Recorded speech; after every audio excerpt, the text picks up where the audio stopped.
បានរៀបចំចាត់ចែងយ៉ាងជារតនៈជាក្រមព្រះសម្មាសម្ពុទ្ធដែលអង្គទ្រង់ក្រមទីនេះអស់រយៈកាល7ថ្ងៃ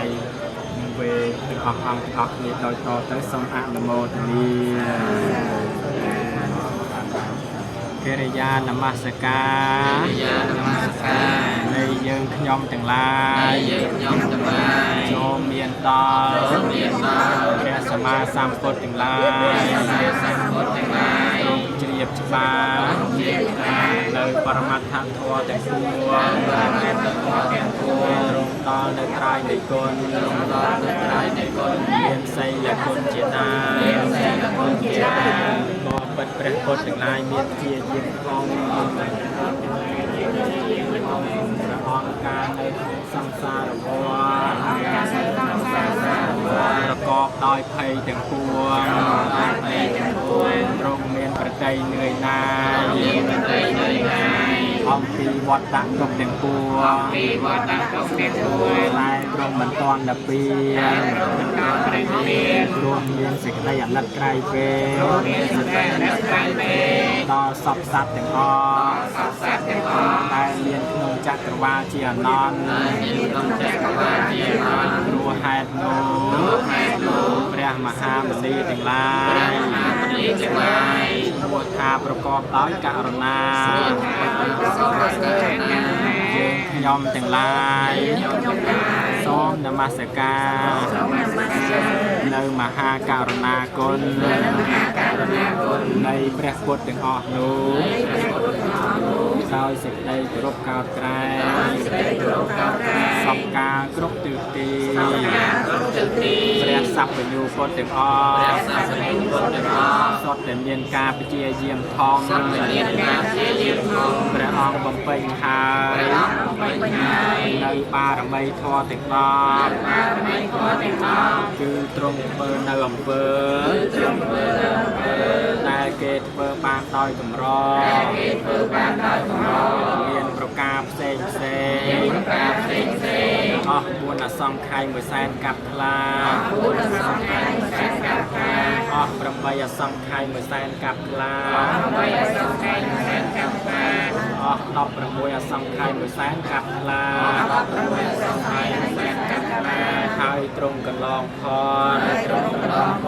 នៅផ្លូវឆ្ងាយគឺជាទ្រង់បន្សាត់បងនៅមន្ទិលគឺកិលេសទាំងអស់មិនឲ្យមានសេះសល់ហើយទ្រង់បានសម្រេចនៅពោធិញ្ញាណទាំងអស់ផងនិងពុទ្ធញ្ញាណទាំង14ផងទ្រង់ជ្រាបច្បាស់នៅញយធម៌ទាំងពួងរកទីបំផុតមានផងព្រះអង្គបរិបូរណ៍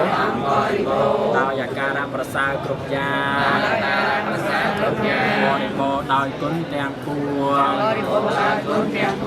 យើងខ្ញុំទាំងឡាយសូមនមស្ការនៅគុណដ៏ប្រសើរទាំងអស់នោះដោយសេចក្តីគោរពកោតក្រែងសពការគ្រប់ទិសទីព្រះសយំភូជាទីពឹងនៃសត្វលោកព្រះអង្គប្រកបដោយបញ្ញាហើយញ៉ាំងមនុស្សព្រមទាំងទេវតាជាច្រើនរាប់មិនអស់ឲ្យឆ្លងចាកវដ្តសង្សារដោយញាណរបស់ព្រះអង្គពួតសត្វទាំងអស់នោះព្រោះអាស្រ័យការជួបប្រទះនឹងព្រះអង្គទើបធ្វើនៅទីបំផុតនៃវត្តដាក់ទោបគឺព្រះនិព្វានបានយើងខ្ញុំទាំងឡាយសូមនមស្ការនៅព្រះញាណដ៏ប្រសើរនៃព្រះពុ ពុទ្ធទាំងអស់នោះដោយសេចក្តីគោរពកោតក្រែងសំការគ្រប់ទិសទីព្រះសព្វញ្ញូពុទ្ធទាំងឡាយជាអចិន្ត្រយបុគ្គលធម៌របស់ព្រះសព្វញ្ញូពុទ្ធទាំងឡាយជាអចិន្ត្រយធម៌យ៉ាងនេះការមនុស្សទេវតាទាំងឡាយមានចិត្តជ្រះថ្លាចង់ពោះគុណជាអចិន្ត្រយប្រមែងបានផលជាអចិន្ត្រយដែរយើងខ្ញុំទាំងឡាយសូមនមស្ការ